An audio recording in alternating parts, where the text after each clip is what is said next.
May mga taong gustong-gusto nila na nagsasalita ka ng dirty talk sa tuwing nagtatalik kayo. Mas nag-ignite, mas nakakaramdam kasi sila ng libog. Pero yung iba naman, ang tingin dito ay, maitim ba skin? Underarm at singit mo? K-Skin ang bahala sa'yo. Premium ang ingredients, paraben-free and sulfate-free, and FDA-approved, kaya safe for everyone. With K-Skin, ibalik ang alindog mo.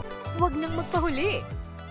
Hi guys! Welcome back to our channel. Kamusta po kayong lahat? Sana ay nasa mabuti po kayo. At sa mga hindi po nakakakilala sa akin, my name is Cheryl Ting. At kung bago lang po kayo sa channel na to, pwede po bang makahingi ng isang favor to please consider to subscribe dito po sa ating channel. And also, huwag niyo na rin po sanang kalimutan i-like and i-follow ating Facebook page official and also ang ating TikTok account, Cheryl Ting. Maraming salamat po. And for today's video is, gaano mo kakilala ang partner mo pagdating sa kama? Gaano mo kakilala si wife? Gaano mo kakilala si husband? Naintindihan mo ba siya pagdating sa kama? Paulit-ulit ko pong sinasabi sa mga video ko, no, na iba-iba ang mga preferences natin, especially ang mga kababaihan. Hindi porket okay doon sa nakaraan na partner natin, okay din doon sa present. May mga pagkakataon kasi na ina-apply natin yung mga na-experience natin doon sa past natin, dito sa present. Kaya wag tayong sigurado na totoo bang kilala na natin ang partner natin. Napapaligaya kaya natin sila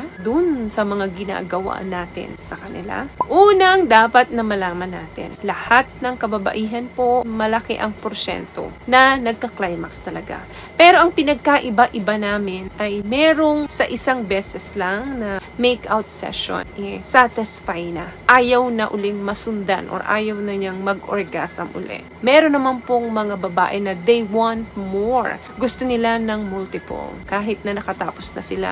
Meaning, gusto pa nilang sundan ito. Sinusulit talaga nila yung kada session ng pagtatalik nila. Alin dyan yung wife mo? Another thing, may mga kababaihan na ini-enjoy talaga kapag sila ay hinahalikan nyo sa kanilang tenga, neek, or iniihipan nyo yung kanilang tenga. May mga babae talagang nati-turn on sila kapag ginagawa nyo ito. But, marami rin pong mga kababaihan na nakikiliti dito kaya ayaw nilang ginagawa ito sa kanila kasi instead na maaraw sila, nakikiliti sila. Another thing, may mga taong gustong-gusto nila na nagsasalita ka ng dirty talk sa tuwing nagtatalik kayo. Mas nag-ignite, mas nakakaramdam kasi sila ng libog kapag sinasabihan sila ng dirty ha. Kasama na kasi yan doon sa foreplay. Pero, yung iba naman, ang tingin dito ay hindi maganda. Minsan nawiwirduhan sila. Instead na malibugan, nawawala yun. Another thing, may mga babae na gustong-gusto nilang ini-spunk sila doon sa kanilang butt kapag sila ay nandun na sa punto ng kanilang pagtatalik. Kasama yun sa foreplay nila. Meron namang iba na hindi nagugustuhan ito. Kaya dapat alam mo kung nasan dyan ang partner mo.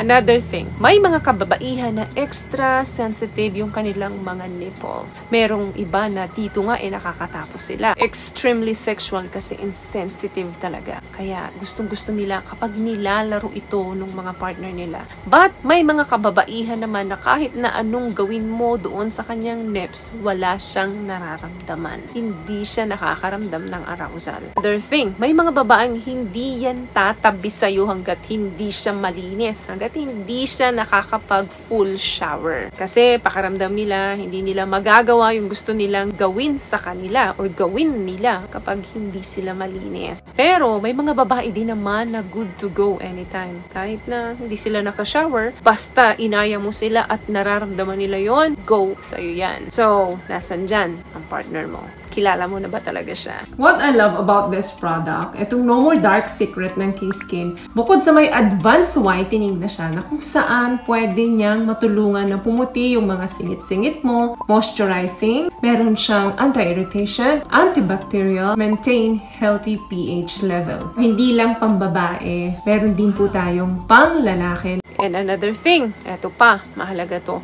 may mga babae na gustong-gusto nilang nilalaro ang kanilang tinggil. Sobrang nasasarapan talaga sila dito. But, hindi niyo po ba alam na may mga babaeng ayaw pinapagalaw ito doon sa partner nila? Pakiramdam kasi nila, hindi ito natural na ginagawa dapat sa kanila. Hindi mo sila masisisi or paliwanag sa kanila ng husto na masarap ito, dapat ma-experience mo ito. Hindi mo yan sila mapipilit. Okay, dumako naman tayo sa mga kalalakihan, sa inyong mga husband. Alam nyo ba na may mga kalalakihan na gustong-gustong nilalaro ang kanilang mga balls ng mga kanilang mga partner. At mayroon din pong mga kalalakihan na pakiramdam nila hindi ito masarap. Hindi sila komportable kapag ito ay nilalaro-laro. Minsan, kapag nakiliti sila, lumalambot na si Manoy. Kung tingin mo lahat ng lalaki ay nag-e-enjoy kapag nilalaro ang kanilang mga balls, nagkakamali ka. Kaya, importanteng tanungin mo siya. Kung nahihiya ka naman na tanungin siya, tingnan mo yung body language niya. Dapat pakiramdaman mo yun kung sa tingin mo nasasarapan ba siya or kung komportable ba siya. Pero kung sa tingin mong wala siyang reaction, baka inaantay niya na lang na matapos ka na i-enjoy yung kanyang balls. Another thing, may mga kalalakihan na parang sa babae rin. Napakatapos mag-climax ng isang beses, enough na yun. Tulugan na. So, meaning, one round is enough.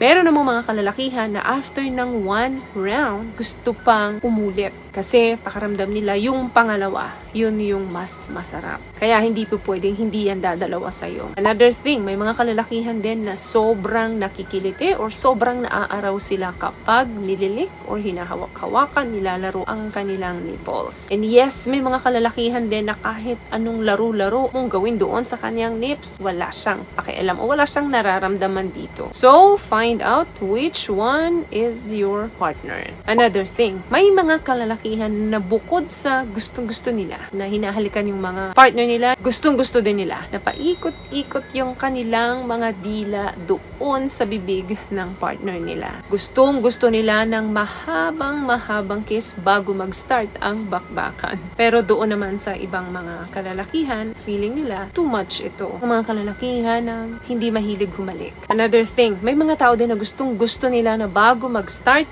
meron muna silang mga games na ginagawa. Halimbawa, tatalian ka niya or bubuhusan ka niya ng cream, then didilaan niya yung buong katawan na may cream. Enjoy na enjoy sila kapag ganyan. Meron din namang mga tao na hindi gusto ito. Hindi sila komportable na ginagawa ito sa kanila. Merong gusto na persahan, may force. Kumbaga, meron din naman gusto na slowly lang. So, iba-iba talaga yung mga preferences natin pagdating sa kama. So, alin ba dyan yung partner mo? Naman yung mga preferences natin, magkakaiba man yan. Mahalaga na tanggap natin yon. Besides, ang mga usaping ganito, wala naman talagang mali. As long na nagagawa natin yung mga gusto ng bawat isa at na-express natin yung ating sarili doon sa mga partner natin, kabisado natin kung ano yung magpapaligaya sa katawan natin. Kasi kapag alam natin yan, maiga-guide natin yung mga partner natin kung ano yung gusto nating ipagawa sa kanila. Kaya wag na wag kayong mahihiya na pag-usapan ito doon sa mga partner ninyo. Importante na pareho kayong maligaya pagkatapos ninyong maglabing-labing.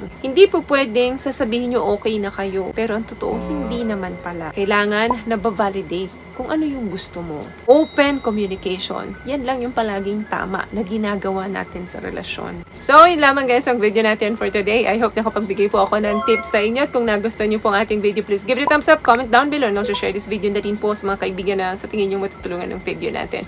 Once again, palagi po kayong mag-iingat at palagi po kayong manalangin. Thank you guys for watching and see you on my next one. Always love yourself and be a blessing. Bye!